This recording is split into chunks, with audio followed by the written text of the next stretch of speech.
Are you visiting Bend, Oregon in the summer and you're wondering what exactly there is to do? Sometimes it can feel really overwhelming because there are so many things to do that you don't know where to start. So in today's video, I'm going to go over my top 10 if I was visiting Bend for a couple of days and I wanted to really maximize the time that I had here. My name's Haley Overton. I'm a local realtor and relocation specialist.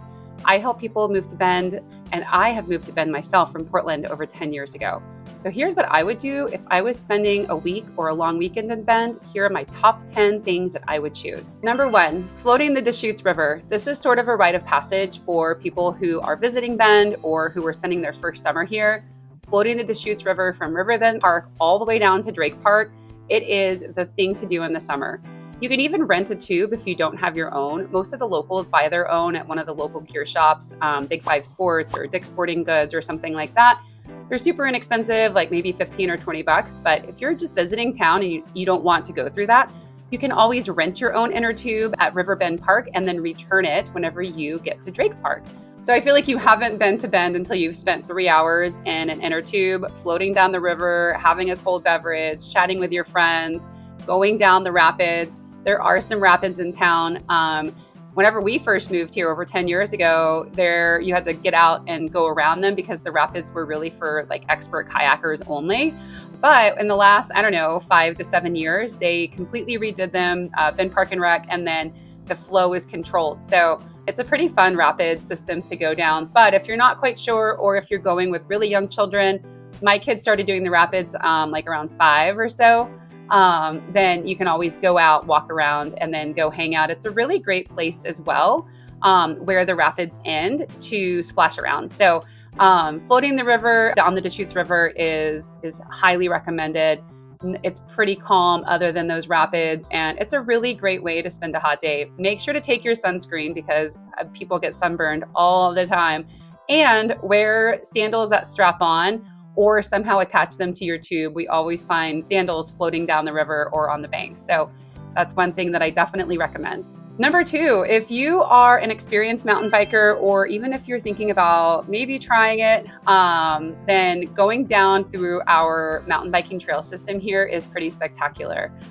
We have there's a Phil's trail system. It's sort of like a mecca for mountain bikers here, especially in those spring and fall months. In the summer, it's great, but it can get a little bit warm. So if you're a beginner, I would say stick to some of the beginner trails on Phil's Trail. They even have a little pump track for children. And my daughter started doing girls mountain biking clinics in the fall whenever she was in kindergarten. So we start kids here really young. But the cool factor is to go down the Phil's Trail system. Just make sure that you understand the mountain biking and the trail etiquette for who has the right of way, when to get on and off your bike, and just make sure that you're watching for other people, because you absolutely can get hurt and you don't want to be that person who is new on the trail and run somebody off the road. So mountain biking is fantastic. Just make sure you understand trail etiquette. Number three is either hiking or driving up Pilot Butte. So fun fact is that Bend is the only city in the US with a dormant volcano inside city limits. So cool. So Pilot Butte is right in the middle of Northeast Bend, and you can't miss it if you're driving down Greenwood, Portland Avenue, any of those. It sits up, you can see it through most of town. You can, in the summertime, you can drive up. There's a road that goes around it. You can either drive up the road, you can bike up the road, or you can walk. And then there's also a trail. Our favorite is to go up the trail. It's a little bit shaded, a little bit more natural. It's about a mile up, but there's 500 feet of elevation gain. So just be prepared. Bring lots of water. Even though it's a short hike, it definitely can get strenuous. Some people run up the trail, but a nice hike is really great. One of our favorite things to do is to go at sunset. And so you can get up there right before sunset, maybe bring a snack or a drink and watch the sunset, and then you can hike down and you get beautiful, beautiful views.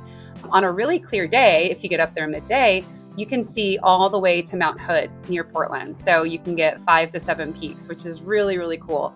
Hiking up Pilot Butte, or if you're not really wanting to hike, you can also drive up, and the views are incredible. Just make sure that if you are driving up, you go really slow, because there will be people who are hiking and biking on the side of the road. You just want to make sure to stay safe, and it's well worth the effort. Okay, number 4 is one of my favorites. I go here all the time, and that is visiting Shevlin Park. So Shevlin Park is on the west side of town, and I sort of feel like it is one of those places that you go and it feels like you are just miles and miles and miles outside of town, that you could just be hiking in a remote area and you're right there in town. Shevlin Park is also great in the summer because it feels like it's a little bit cooler to me. I feel like it's always about 5 degrees cooler at Shevlin Park for whatever reason. Tumalo Creek runs through it, so you have a little bit of a water path to walk around. Sometimes if you get there early, they have little like splash pools that are really shallow and you can dip your feet in. Our kids love to go and splash in those and spend some time. And it's a really great way to cool off in the summer. The trail goes for forever. And you can even get to Tumalo Falls from there, but it's quite a hike. So just for if you're going to spend an hour, a couple of hours, there's a picnic shelter. There are a few different trails you can take. It's also a really popular area for trail running. So back when I used to trail run, I don't do quite as much of that anymore, but there's a 4.5-mile loop that you can do. It's really great, really scenic. It's up and down, and it's certainly, I feel like it's a great walk, whether or not you're a beginner or you're an expert hiker. Is really something for everyone at Shevlin Park. One of my favorite places. You can take dogs, but they need to stay on leash and stay on the trails as well, because there's a lot of wilderness area and regrowth happening in that area. Okay, number 5, also one of my favorites, is taking your kayak or your paddleboard out to one of our many, many high lakes. We have so many lakes in the mountains just past Mount Bachelor. So if you want to get out on the water, get your paddleboard in, and you don't want to do that on the Deschutes River, because of obviously with the river, you do have a current taking you downriver, and it can get really crowded midday with floaters. So if you want a place where you can go take your paddleboard or your kayak, I highly recommend going up to one of our high lakes. Sparks Lake and Devil's Lake are 2 of the most popular, I would say. Parking can be limited, so again, I would get there early. Either get there first thing in the morning, 7, 8 a.m., or get there later in the afternoon when people are leaving. There are lots of little spots where you can either put in your kayak or you can set up a picnic blanket.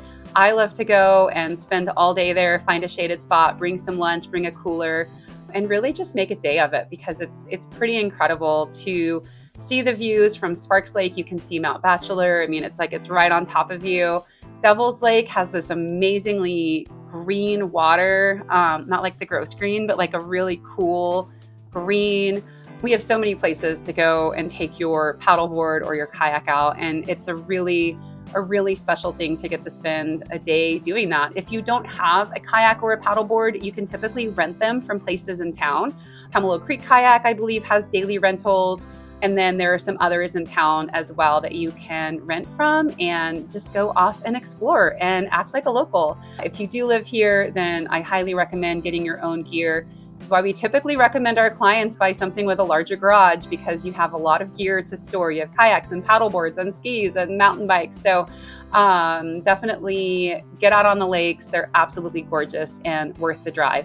If you go out to Sparks Lake, the drive can be a little bit bumpy. And by a little bit, I mean a lot. Like, you have to go very slow. And I see low clearance vehicles out there, but I definitely recommend a little bit of a higher clearance vehicle if that's accessible to you. Okay, number 6 is kind of a cool one. So most people think of Mount Bachelor as skiing in the winter, and it's fabulous for that. But in the summer, they also offer Scenic chairlift rides. So what that means is you can pay a fee and ride up the chairlift and up to the restaurant, up to the Pine Martin restaurant up there. They have a bar up there. They offer sunset dinners. It's really incredible. So it's one of those things that whenever you're visiting Bend, or if it's your first summer in town, it's a must do. Definitely get up there. And if you don't want to buy the dinner ticket, they can be a little bit spendy. You can just ride the chairlift up and have a drink or just hang out and enjoy the views. One thing to note is you are at about 7,500 to 8,000 feet above sea level. So even if it's 85 degrees down in town, make sure you bring a jacket, because it will be cooler up on Mount Bachelor, even if you're going during the day. And if you're going for dinner, you're absolutely going to want a jacket for that chairlift ride down. And sometimes it can get windy up there, even in the summer. So I know when we have gone, it's been fairly windy. So I definitely recommend taking a decent puffy jacket, and that way you stay warm. They give you blankets to put over your lap for the chairlift ride down, but definitely recommend bringing your own jacket. Number 7, I think, is a really fun one as well. So I'm an equestrian. I love horseback riding. I do hunter jumpers. But if I'm looking for a little slower pace, I cannot recommend the trail rides at either Brasada Ranch or Sun River Resort enough. You have gorgeous backdrops. You have really kind, amazing, gentle horses. And you get sort of that Yellowstone feel of being a cowboy or a cowgirl, but in a really safe environment. Out in Brasada, you're going to get fantastic mountain views. You're going to get sagebrush and canyon. And then out in Sun River, you're going to get the meadows and more of that pine feel. They're both really incredible opportunities. I don't know exactly the ages for children on those, so make sure to check out their websites, but doing a trail ride on either of those locations is going to feel pretty special. And number 8, I feel like it wouldn't be a trip to Bend if you didn't spend some time at the Old Mill, maybe hit up one of the concerts at the Hayden Homes Amphitheater. So we have about 50 or so acts that come every summer from local artists. There are major bands like the Lumineers and Mumford & Sons and Dave Matthews Band. And then we have some really great comedians like Jim Gaffigan, who always come. Jerry Seinfeld was here a few years ago. So there's always somebody to see at Hayden Homes, and it's a really cool spot to check out live music or comedians. And if you don't have a ticket, I think this is like a little insider information, so maybe don't tell anyone I told you, but you can technically float the river and listen to the music that way. You're not really supposed to stand around and listen to the music. The Old Mill security will ask you to move. But if you're in the river, they don't, at least for now in 2026. So if you don't have a ticket, that's fine. I do recommend buying a ticket because there's nothing like the experience of being in, sitting on the grass and just experiencing those great Central Oregon evenings. Now, again, if you go to the concert and it's like 85 degrees and you're in shorts and flip-flops, but then the sun goes down and all of a sudden it's 8:30, 9 o'clock and it's 55, 60 degrees outside, you're going to be freezing. Always make sure you dress for the night here and not necessarily for the day. So bring a puffy jacket. They sell little blankets inside. They don't sell warm beverages. Ask me how I know. I was freezing at a Sarah McLachlan concert a couple of years ago. I would have paid a lot of money for a hot tea or a hot coffee. So definitely dress warmly and make sure you bring an extra jacket or a little blanket that meets the size requirements. But checking out a concert at Hayden Homes Amphitheater is a must-do if you're in town. Okay, number 9 is Smith Rock State Park. So Smith Rock is north of Bend in Terrebonne. It is absolutely unbelievable. It's one of the 7 wonders of Oregon, and it's that for a reason. You will see huge rock formations. You can hike Misery Ridge, and it did not get its name for no reason. It is a strenuous hike. So if you have young children, I wouldn't personally take my young children, but everybody has their own limits. So I think it has some really steep drop-offs, which is the reason for that. But the Misery Ridge hike has some unbelievable views at the top. It's very steep going up, and it's very steep and a little bit slippery going down. So I definitely recommend wearing the correct foot gear. And if you go, take plenty of water, and I would not start after 8 a.m. After that, you're going to be up there at 1, 2 o'clock, and it's going to get really hot, and it's very exposed. There is no shade on the Misery Ridge Trail. So definitely start early, but even if you don't do Misery Ridge, just going to Smith Rock and walking around, there's a river that runs through, you can hike. The other thing to look out for are rattlesnakes. So because it's more in that deserty climate up in Terrebonne, you do see more rattlesnakes. I've seen one on the trail before, so just keep pets and small children and just be aware that could happen, but it's absolutely gorgeous. Get there early again because of parking, but it's 100% worth the drive, and it's absolutely beautiful.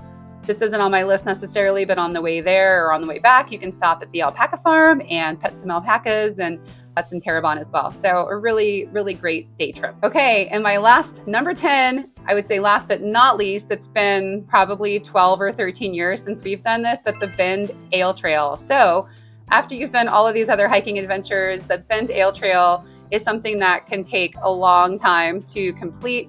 Back when I did it, we did it in a long weekend because I think there were only like 10 or so breweries a part of it, and we made it a mission. But the Bend Ale Trail has all of the Central Oregon brew pubs on it.